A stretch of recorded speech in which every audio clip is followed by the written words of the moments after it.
Kowace irin al'umma tana da kaɗe-kaɗen gargajiya masu yawa da ake aiwatar da su bisa wasu dalilai.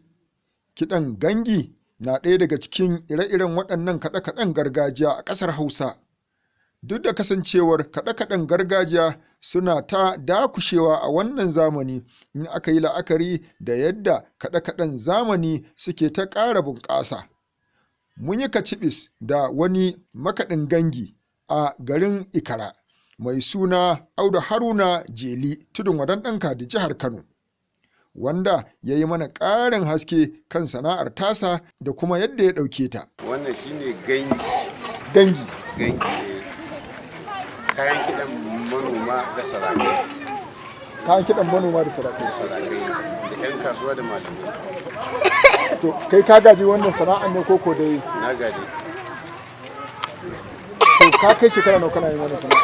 Akalla na kai akalla dai shekara 25 ko 30.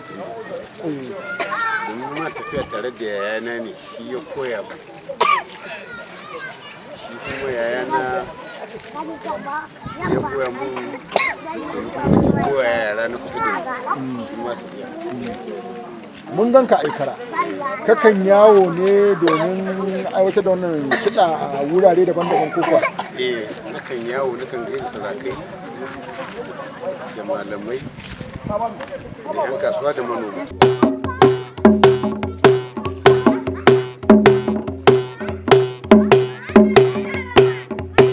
To ba ga wannan sana'a na kiɗan gangi, kana da wata sana'a? Ina da sana'ar noma. Kana sana'ar noma? To banda noma fa? Banda noma ina yin kiwo. Kana kiwo? To me za ka ce kan ita wannan sana'a? Sai godiya. Wannan sana'a sai godiya. Domin kuwa idan lokacin aikin gona ya wuce, kiwo kuma ban fara yi ba sai nan gaba. Wannan sana'a ita nake zagaya, ita nake yi. Idan ban da kiwo, idan ba na kiwon, wannan sana'a ita ke ɗauka da bayan da lokacin barin da kowane lokaci ita nake yi. Kasuwanni, sarakai, manoma, malamai, 'yan kasuwa. Yanzu kaɗe-kaɗen gargajiya sun fara ƙaranci sai na zamani. A matsayinka na wanda ya gaji irin wannan sana'a kuma har yanzu kai ka riƙi wannan sana'a bil haƙi da gaskiya, ya hake ji a rayuwarka? Ba na jin daɗin ƙarancin wannan kayan kiɗa na gargajiya da ake ƙoƙarin barinsa, ba na jin daɗin barinsa. Shi ya sa ma na miƙe tsaye-tsaye nake ta koya yara ƙananan matasa saboda su ma zuwa gaba su gaba da riƙon abu kayan kiɗan, su gaba da yin kayan kiɗan. Domin yanzu haka ina da wani gangi a gida da wannan, ina kuma da kuma guda biyu, ina da kazagai guda uku. Idan taro ta haka ce wannan kayan kiɗan na tayi, ina kan tafiya da kan mutum 10. Yaran da suke jin ka. Idan ma na ce zan tafi da mutum 20 za a biyu. Kuma su ne da yake abin wannan jikan nan. Jikan ka ne wannan? Shi ne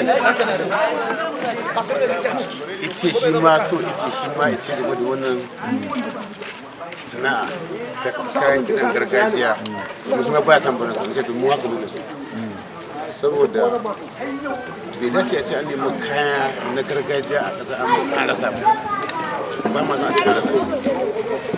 To a ƙarshe menene kiranka ga musamman hukumomi da kuma musamman sarakuna don yadda za su martaba irin waɗannan kiɗe-kiɗe na gargajiya? Kiran da nake hukuma ce za ta riƙe mu don abu ya ci gaba. Idan hukuma ta riƙe mu, yanzu aka ga gidan na zo hukumar ne, na zo fada, inda ba a riƙe mu ba zan zo. hukuma ta rike mu muke ta daɗe rike abun ma muna nuna yara domin su makar su domin kuma muna rike da wannan abun to mu ma a ƙasa za a samu a matsayin ma ɗaya daga cikin masu ko kuma zai iya taimaka kishin ƙasa domin kuma muna rike da kayan gargajiya.